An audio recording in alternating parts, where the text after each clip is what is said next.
voilà asalaamaaleykum yéen ñi may suivre à travers live bi bon ñi ma xam ñëpp xam nañ ni man du ma def ay live am habitude di def ay live rawatina live yi gudd donc tey juste pour quelques minutes dama bëggoon attirer attention tous ces gens là qui sont en train de me suivre via Facebook sama page Facebook Pape Abdoulaye Touré officiel dafa am lu xew bu ñu yëg léegi mu bett ñu torop nag bett ñu bëri muy lan muy projet de loi bi nga xamante ni nii tey nguuru Macky Sall moom en personne jébbal na ko assemblée nationale ba pare yóbbu ko en procédure d'urgence pour que ñu mën ko voter ni mu gën a gaawee mu jàll assemblée nationale. loolu moo tax tey ñu ne woon na sans plus tarder comme ñun ay lanceurs d'alerte lañ certes que tey activité bi xawoon na journée bi xawoon na chargé wu trop mais on a jugé nécessaire à ce que tey ñu waxtaan ak yéen ci quelques minutes ci lu yàggul dara ci li nga xamante ne mooy projet de loi bu ñuy wax projet de loi numéro 10/2021 modifiant la loi numéro 60 du 21 juillet 1965 portant code pénal ak li nga xamante ne mooy code de procédure pénale modification yi nag dafa flagrante donc xam naa après di ngeen gën a am ay détails parce que li nga xamante ne mooy société civile bi li nga xamante ne mooy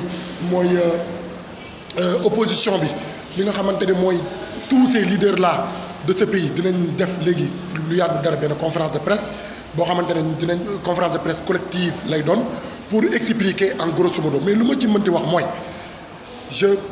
je parle aux citoyens sénégalais à ces gens à ces jeunes qui se battaient tous les jours pour un avenir meilleur qui se battaient tous les jours pour sauvegarder les acquis démocratiques yi ñu jotoon a am depuis 2011 jusqu'à nos jours wala même depuis 1960 jusqu'à nos jours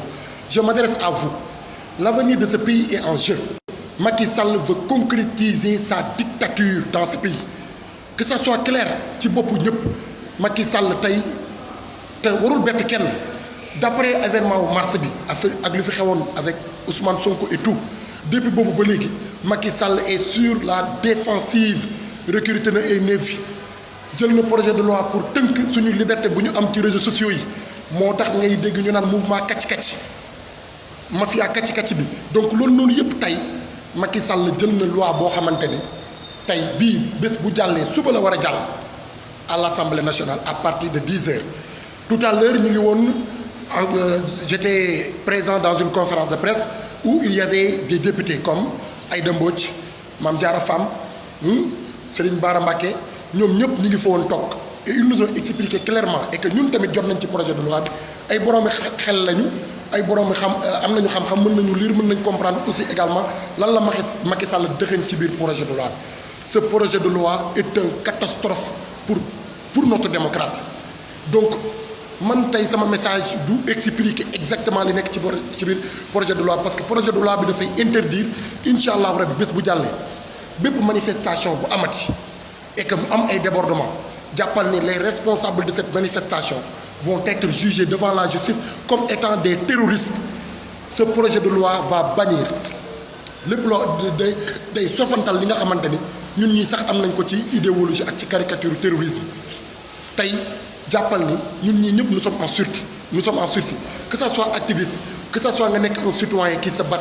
pour la démocratie que ça soit nga nekk un homme politique un opposant que ça soit nga nekk de la société civile ak foo mënti nekk yow jàppal ni tu es un terroriste en sursis parce que bii bés bu jàllee suñu demee manifestation et que ñoom nguur gi ñu indi ay nit ñu infiltrer manifestation yàq ay oto jàmbur wala yàq ay biens publics mais tous les responsables de ces manifestations là vont être jugés comme des terroristes et peine terroriste ça va de plus de 10 ans à perpétuité c'est-à-dire notre liberté notre vie repose à partir de demain à 10 heures va se reposer sur la main d'un seul homme d'un seul dictateur qui est Macky Sall résistance bu ñu doon woote tey lañ koy gën a woote parce que projet de loi bi bés bu jàllee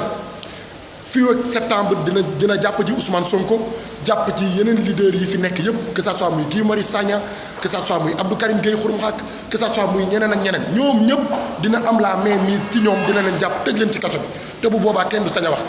donc c'est une occasion pour ñun ñu lancer un appel solennel à l'endroit de tous ces gens yi nga xamante ne ils sont soucieux au moins de notre démocratie ils sont soucieux du devenir de ce pays Macky Sall moomu réew mi bay taxaw naan le droit de manifestation bi nga xamante ne suñu constitution moo ñu ko garantir notamment dans son préambule et dans ses articles 8 et 10 mu nekk un droit constitutionnel. Macky Sall toog ci bureau ne léegi manifestation da koy criminaliser def ko de telle sorte que képp ku fi manifester et que mu déborde dañ lay acte comme acte terroriste. lépp lu fi nekkoon lépp lu loi bi waxoon muy association de malfaiteurs mais am na ay daan yu ci loi bi teg tey dafa dindi loolu yëpp tegee ko nele dafa dindi lépp lu fi loi bi waxoon tegee ko nele jël ay loi wam yu bees ci biir projet de loi bi nga xamante ne dafay modifier le code pénal modifier aussi également le code de procédure pénale renforcer c'est-à-dire les pouvoirs du procureur de la République nga xamante ni nag bés bu kii amatee yow dootoo sax demate ay enquête de routine ay enquête dem ay commissariat ñu lay déglu dootul amati procureur day autosaisir le plus rapidement possible placer le sous mandat de dépôt et que suñ lay lam-lamee bés bu ñu la attewee ci actem terroriste yow jàppal ni lépp loo yoroon comme ay biens publics ak lu mu mënti doon dañ koy confisquer sans tenir compte vos familles vos enfants votre femme et vos entourages. li am Israël la fi Macky Sall bëgg indi moo tax ñuy lancer un appel d'alerte di alerter képp koo xamante ne sénégalais nga et particulièrement aux étudiants parce que là actuellement je suis à l'université au moment où je vous parle je suis à l'université étudiants yi nag ils ont toujours été des combattants de la liberté mais bés bu ñu toogee di xaar ba projet de loi bi jàll mais dinañ ko regretter parce que dictature bu Macky Sall doon wootee fan yi yëpp ñu naan ay dictature rampante ay dictature debout léegi maintenant Macky Sall daf koy officialiser à travers une loi muy ce fameux projet de loi bi nga xamante ne nii mooy le projet de loi numéro 10/2021 suba la war a jàll assemblée nationale jàll na plénière le mardi passé suba la war a jàll suba lañ ko war a voter donc nous lançons un appel woowuñu kenn l'appel à l'insurrection mais nous avons le droit d'inviter tous les Sénégalais à la résistance parce que Macky Sall veut légitimiser sa troisième candidature te duñ ko bàyyi mu jàll. C'est fini pour lui, il ne lui reste que 2 ans, il n'a qu'à terminer ces 2 ans en beauté et que après mu dem yoonam bàyyi ñëpp suñu réew. loi la jaaroon ba nekk ba amaat beneen mandat muy deuxième mandat bii ñuy wax. ci ay loi la ko jaarale ci ay tappale ci ay parrainage ci ay téye nit ci ay tappale yoo xamante ne fa la ko jaarale ci loi aussi tamit la yaakaaraat pour mën a amaat beneen 3e mandat te loolu ñun waruñu ko nangu waruñu ko supporter en aucun cas moo tax à partir de demain donc je vous invite vous tous maa ngi invité ñi nekk di suivre live bi yëpp à ce que ñu suivre conférence de presse bi nga xamante ne ni moo war a am tout à l'heure incha allah à partir de 22h nga xamante ne M2D société civile bi opposition bi ñoom ñëpp ñoo ciy ànd pour amal li nga xamante ne mooy conférence de presse boobu su ko defee di ngeen gën a mën a am des éclaircissements par rapport à ce fameux projet de loi mais aussi également nous lançons un appel solennel à l'endroit de tous les citoyens sénégalais nañu mobiliser wu jarul ñun ñëpp sax ñuy xëy di dem nu mu tudd ci assemblée nationale alors que da koy bunkériser ñun xam nañ loolu mooy kii woon actuellement mi ngi commencé di mettre c'est-à-dire ces gros bras partout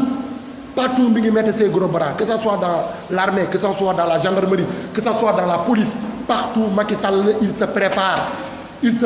pour terroriser les Sénégalais il se prépare pour imposer sa dictature waruñu koo seetaan parce qu'il s'agit de notre avenir l'avenir de nos progénitures tey nag lii moo nekkoon message bi pour lancer un appel solennel à l'endroit de tous ceux qui sont en train de me suivre actuellement wax leen ni luy jot na mbir mi jàmp na moom moo ko bëggee woon noonu nax nañu ba loi bi jàll plénière te yëguñu ko maintenant suba la war a jàll assemblée nationale donc stratégie yi ñuy teg dinañ leen ko informer léegi ci suñu point de presse bi et incha allahu rabi di ngeen ci am lu leen gën a leer mais aussi également quoi qu'on puisse dire na ñëpp préparé wu xam ne ñun dinañ xeex ak Macky Sall par A ou par B parce que c'est un président boo xamante ne xam na ni c'est terminé pour lui c'est fini pour lui maintenant il va essayer d'insister et quel que soit le prix à payer il est prêt à tout il est prêt à marcher sur nos cadavres pour obtenir c'est-à-dire ce qu'il veut loolu waruñu koo bàyyi mu jàll waruñu koo bàyyi kenn ci ñoom mu jàll.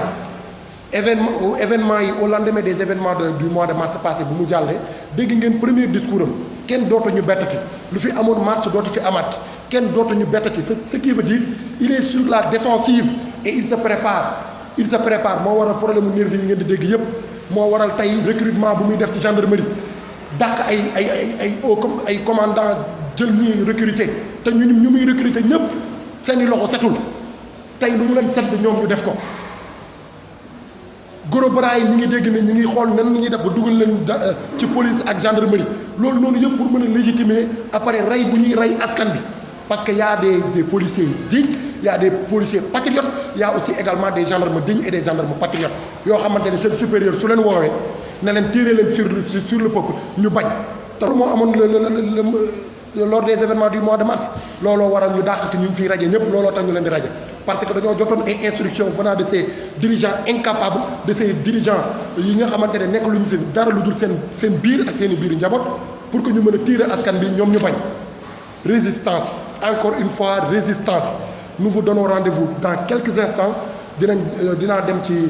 conférence de presse ba nañu daje ñun ñëpp ci conférence de presse ba te ñun ñëpp nañu mobiliser wu et soyons prêts. woowuñu kenn ci benn appel à l'insurrection mais nous demandons à tous les Sénégalais d'être vigilants et d'être prêts pour défendre notre démocratie pour défendre les intérêts de notre pays lii moo nekkoon tey message je m'en excuse vraiment awma habitude di def ay live comme vous pouvez le constater c'est la première ou c'est la deuxième fois may def ay live mais tey lii dafa jàmp moo taxoon mënuñu woon bañ a ñàkk def live yi donc pour plus de détails nous vous donnons rendez-vous tout à l'heure lors de la conférence de presse du M2D, mouvement pour la défense des droits de notre démocratie, mais aussi également de l'opposition parlementaire, de la société civile et de l'opposition d'une manière générale. Nous sommes tous pour nous faire conférence de presse, pour dire ce que nous directive nous suivre avec plus d'explications sur ce fameux projet de loi qui va officialiser la dictature du régime du président Macky Sall, qui est un dictateur qui ne se cache plus et qui n'a peur de rien. Seule la résistance peut le faire reculer.